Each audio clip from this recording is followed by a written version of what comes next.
물보라를 일으켜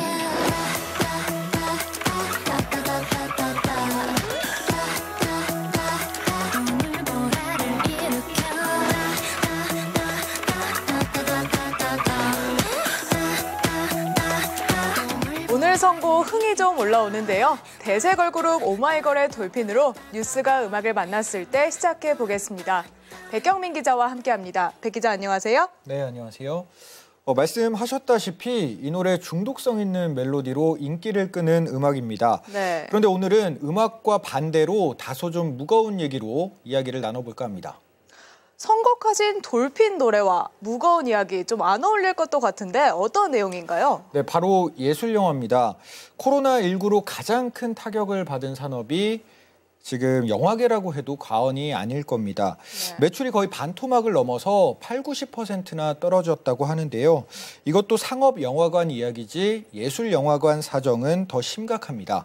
자, 일정 기간 아예 매출이 없었던 곳도 있고 이번 코로나 여파로 업계 종사자들의 얼굴엔 그늘이 드리웠습니다. 제가 직접 만나고 왔는데요. 영상부터 확인해 보시죠. 네. 파리만 날렸다. 한 예술영화관 관계자 이야기입니다. 코로나 이후 관객들 발걸음이 뚝 떨어지니 그럴만도 합니다.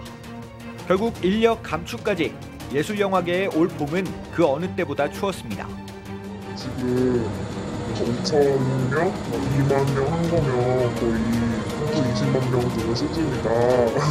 이런 식으로 농담식으로 얘기를 하는 경우가 있는데 그 정도로 상황이 많이 안 좋아졌고. 한 관객도 정말 오랜만에 영화관을 찾았습니다. 영화관에 올 생각을 저는 못했어요. 제가 아마 3개월 만에 온 것 같아요. 거리를 둔 상태에서 영화 관람을 하니까. 그나마 다행이긴 하지만 이런 분들 많지 않습니다. 업계에서 체감하는 타격은 엄청납니다. 현재로선 영화 제작은 꿈도 못 꾸고 개봉도 밀리기 일쑤입니다.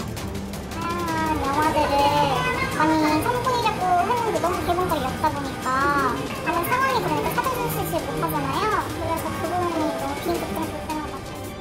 매출은 보나만 합니다. 예년에 비해서 매출이 많게는 100%, 적게는 뭐 70~80% 정도 감소하고 있지만 개봉하는 영화들을 관객들에게 이렇게 선보여주게 줘야 된다는 생각만으로 유념을 하고 있고.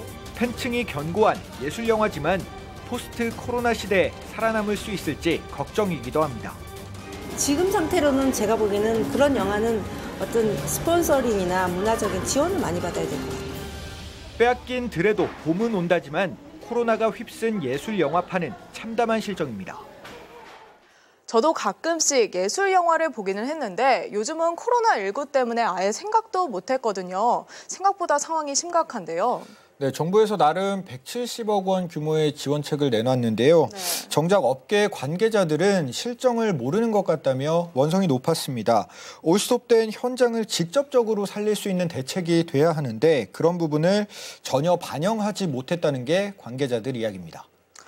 네, 너무 안타깝기만 한데요. 백 기자와 함께 지금 영상도 보고 그리고 이야기도 나누고 있는데 앞서 우리가 들은 노래가 오마이걸의 돌핀이었잖아요. 네. 그런데 아직 제가 오마이걸의 돌핀 그리고 오늘의 주제 연결고리를 찾지 못했습니다. 네. 선곡 이유 좀 설명해 주시겠어요? 네, 혹시 최근에 좀 SNS상에서 유행하고 있는 독립예술영화 챌린지 보셨나요? 네, 저도 간간히 SNS로 지켜보고 있었는데요. 네, 그런 것들을 스타 배우들이 올리면서 좀 이제 화제가 되고 있는데 이분들이 이제 예술영화관 사정을 너무나도 잘 알고 있기 때문에 간절한 마음으로 동참하고 있는 겁니다. 이 기사도 어쩌면 그 일환이라고 볼 수 있겠는데요. 어쨌든 돌핀이란 곡 후렴구에 물보라를 일으켜란 내용이 반복되거든요. 네. 자, 정말 힘들었지만 이제부터 예술영화계에 물보라가 일었으면 하는 마음을 좀 담아봤습니다. 네, 그런 깊은 의미가 있으셨네요. 저도 조만간 예술영화 한 편 보러 가야겠는데요. 네, 자 무엇보다 걱정하시는 게 아무래도 집단 감염 우려일 텐데 영화 업계에서도 가장 신경 쓰는 부분일 겁니다. 얼른 이 코로나 사태가 하루빨리 종식되길 바라는 마음뿐입니다. 네, 포스트 코로나 시대 영화 예술계에도 시원한 물보라가 일었으면 좋겠습니다. 노래 들으면서 이 시간 마무리하도록 하겠습니다. 백 기자 수고하셨습니다. 감사합니다.